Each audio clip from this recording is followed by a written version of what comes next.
Hello everyone, I'm here sat with JDXL's newest support FGG. FGG, how's it going? Very well. How are you? Yeah, I'm good, thanks as well. And yeah, I'm not surprised to hear that it's going very well for yourself. Obviously, off the back of another 2-0 week, that's 4-0 for you guys so far in the opening 2 weeks. Just how Yeah. have you kind of found that? How have you rated the opening to the split? Um, I mean, so far it's been pretty good. I think individually, my performance has not been like the greatest, but as a team, I think we've been playing well. And as you've seen, like in the interviews, maybe we might go undefeated. Who knows? A bit of spice, but I think we can if we keep playing well. Yeah. Yeah. What makes you say that you're not too impressed with your own performance? Um, just think I've not been playing the greatest, I guess. I think the only game I played well was the X7 game, probably. Then the other three weren't my best, or like it didn't feel like I was playing at my peak, I guess. All right. But yeah.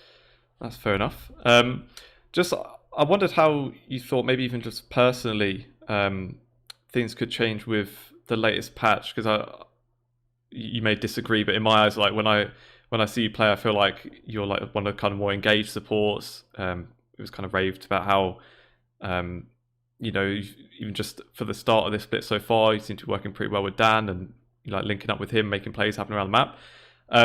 Do you feel like that's going to be affected at all with the latest changes? How do you see the support pool going? Because I know there's been, I think, talk of like Lulu's being like pretty high priority, especially around some other regions so far, which obviously is not that kind of one that I'd kind of picture you being best with. So how do you think that's going to affect things? Yeah, I mean it's pretty huge. I mean, I like enchanters, but I also like engage, and I really like rel. But on this patch, I feel like engage are kind of just dead. Uh, I think enchanters are way too strong, and that does kind of affect like the jungle support synergy because you Hmm. can't really run around the map as like a Lulu with your jungler. Um, so yeah, it's definitely changing a lot, Hmm. but I don't mind it too much because I do like enchanters too. Hmm. I used to be a Janna one trick. I guess a lot of people know that by now. But so yeah, I don't mind it, but it changes a lot. Yeah. Hmm. So. Yeah, because I know like from the first week we just had, week two was obviously the first one on patch 12.10. There was a lot of talk about how it's a bit more like passive and you can't really, yeah, it's like especially harder for junglers to pull off ganks. And especially last split, I thought you and Venzer were like, it always seemed like you guys were kind of up for a 2v2. Do you think there's still going to be a couple of 2v2 fights that you might win out on? A couple of first Um, bloods here and there to get? I mean, I hope so. I mean, we definitely love 2v2ing. In the I forgot what game it was. Versus Riddle. We played Tristan and Rel. Like I was trying to look for every opportunity to go in, but like it is just so hard. Like they are so tanky. Hmm. Because the changes and they were playing so safe too. So I think killing 2v2 is super hard. Like you can't get like a surprise engage because I don't think they just don't die anymore. Hmm. So if it's possible, like we'll try. We'll always try, you know. But yeah, it's gonna be hard. Yeah. Hmm. But then to be fair, I think I heard someone, I don't remember, it might have been like an LS patch rundown or something.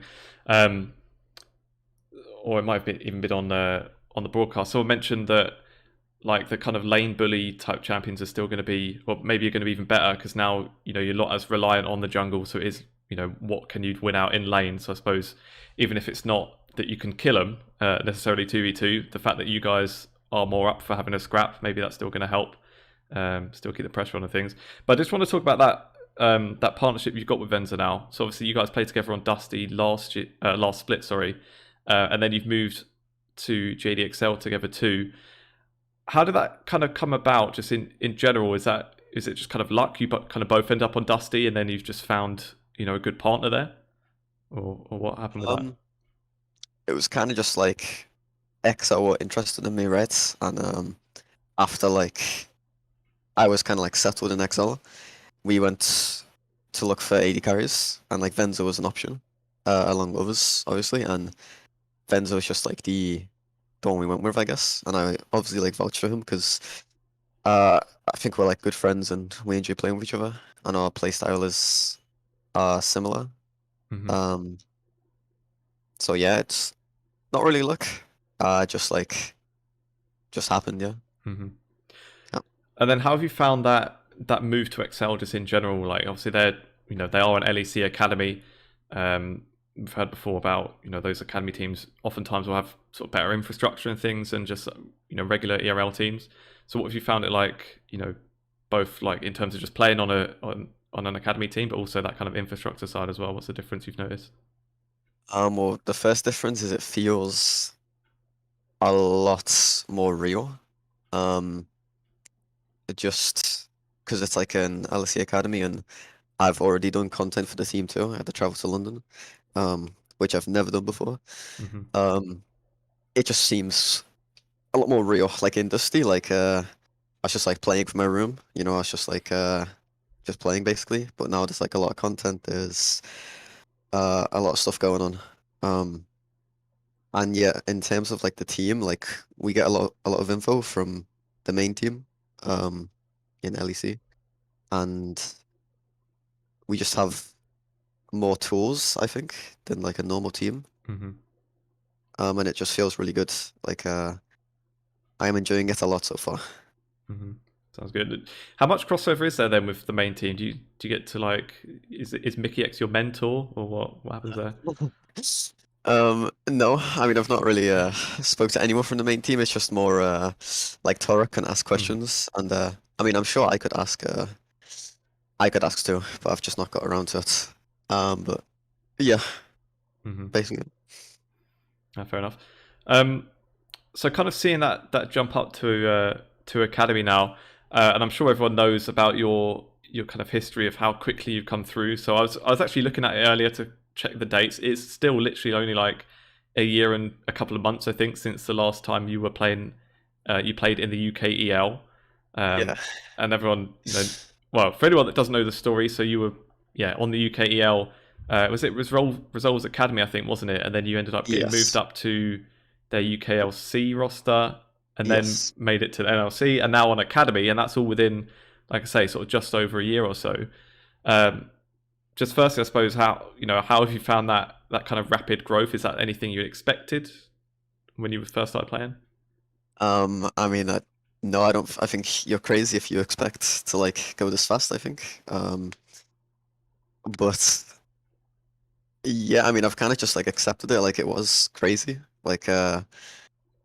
When I was in Resolve Academy and I moved up, like I was very overwhelmed. And then when I got onto Dusty 2, I was like, I'm moving like so fast here. Mm-hmm. But now I've like kind of got used to it, and like I'm confident, like I think this is my place. Like I do think I'm good enough to compete here, and Mm-hmm. I'm only going to get better too. Um, so yeah, I mean, I'm very lucky to have had this path, I guess, so far. Mm-hmm. So I'm thankful too. Is there like something you credit with that kind of growth, or do you think you just like once you were in the UK EL, you were already probably an NLC level player or anything? So how do you think you managed that? I was definitely not an NLC player when I was in UKL, but I guess just hard work is like the main cause. Like there's luck. Like I think it was pure luck I got on Resolve Academy.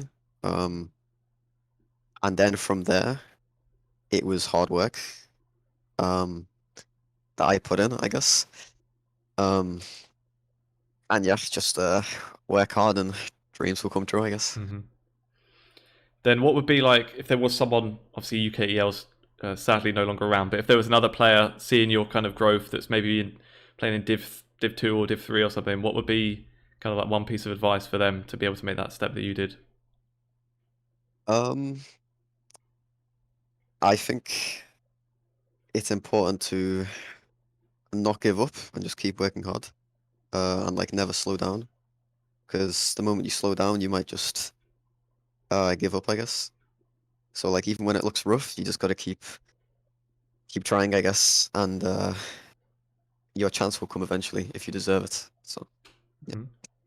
Okay, so then now, you've made that step to academy. So I guess it's only a couple of months probably you'll be in the LAC then, I guess. I mean that's the plan, but we'll see. Cool. Well, with JDXL now, then you mentioned about obviously joining with Torok, that he got you in. How have you found that working with him? I think he's been someone that's around at least the UK scene for a while, but it seems like within the kind of last 6 months or so, he's really sort of elevated to being like clearly one of the top coaches. Obviously, that's going to happen as well when you're on JDXL and doing well there. How has it been with him? How do you find his coaching so far? I find it very good. From what I've learned so far from him, it's like I've learned a lot, and the way he structures, like how he does things, is very good. Compared to like my other coaches, I guess I've had. Mm-hmm. He structures them very well, and he makes us feel like we're a team, I guess, like more than a team, kind of. And he's very smart about the game, obviously. He has very crazy ideas that sometimes we need to shut down, but sometimes we can let through. But yeah, I mean, it's fun. It's fun to have Torok as a coach. I enjoy it a lot. Good. And yeah, he was the one I think that kind of first mentioned then the idea of well, at least on broadcast, the idea of an undefeated split. Is that actually the realistic aim? Was it when you kind of joined? Did he sit down and say, look, FGG, we're going for this split? Everyone always says like go to EU Masters and win EU Masters, but obviously there's only one team in Europe that's going to do that. So is that like the proper goal for you guys still? I mean, we're just taking it like one game at a time. Like the undefeated thing is kind of a meme, but it's kind of like we can actually do it. But I think if you try and go undefeated, you won't.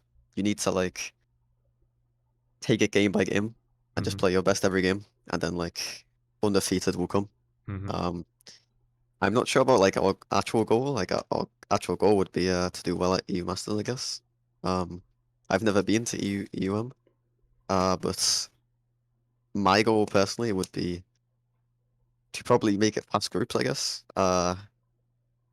But you know, winning it, you know, I feel like it's actually realistic. So yeah. Good stuff. Just looking at the NLC then. So this kind of swapping topics a little bit, but just looking at other bot lanes then in the NLC right now, where would you rate yourselves and Venzer, and then who would you see as maybe the other sort of strong bot lanes? Any that you're sort of excited to play, maybe you haven't done yet? I think me and Venzer are the best bot lane, for sure. I think. Other bot lanes that I think are pretty good would be, I mean, X7s is probably second if I was to do like a tier list. It'd be like me and Venzer, then probably Atilika Singh. And then the others, I'm not really sure. Like, I actually think niriki's bot lane is actually underrated. I think they're pretty good. Yeah, I mean, I think everyone's pretty good, but no one is like at the level me and Venzer are. Mm-hmm. But Atilika Singh for sure, the closest. Yeah. Yeah, Basically. no surprise, I don't think there then. You mentioned about niriki. You've got them coming up. I think that's your first game in week 3. Yes. And they're just off the back. They upset Bifrost this week. Yeah, so they beat Bifrost. They're 2-2. Do you see much chance of them putting up a fight for another upset? Obviously, I guess if you think it's realistically you'd be undefeated, or you could be undefeated, I presume you're confident you'll beat them. But do you see them putting up much of a fight then? I mean, they could. I go into every game like thinking the best of my opponents. Like I never underestimate someone because I think that's pretty dangerous when you underestimate someone.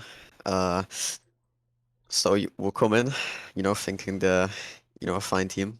But I think we will just slap them a bit and get the win. Fair Yeah. enough. And then the other game you got next week as well, Bifrost, who are, I guess, well, they're the one team that's still hot on your heels. They're 3-1, so they have dropped one game, but then obviously they're looking to level things. how are you seeing that one going? Because one thing I was thinking as well, like there's all this stuff obviously about Diamond Procs going to Bifrost, this legendary player. But seeing as you've only been in competitive league for sort of like a year or two, had you even heard of of Diamond Procs when he joined, or did you have to get filled in on that?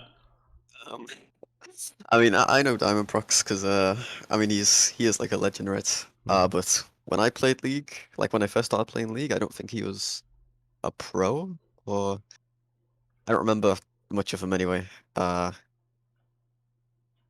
I don't really remember much of Diamond Prox, but from the games he's played so far, I think he's not bad. I think he's overhyped, but I don't think he's like bad. I think he's good. Mm-hmm. But I think it's if when you're a legend, you know, like you will get like overhyped, right, and stuff. So it's kind of how it is. Yeah. So I suppose it's a good game for Dan to sort of stomp his authority. Then I suppose.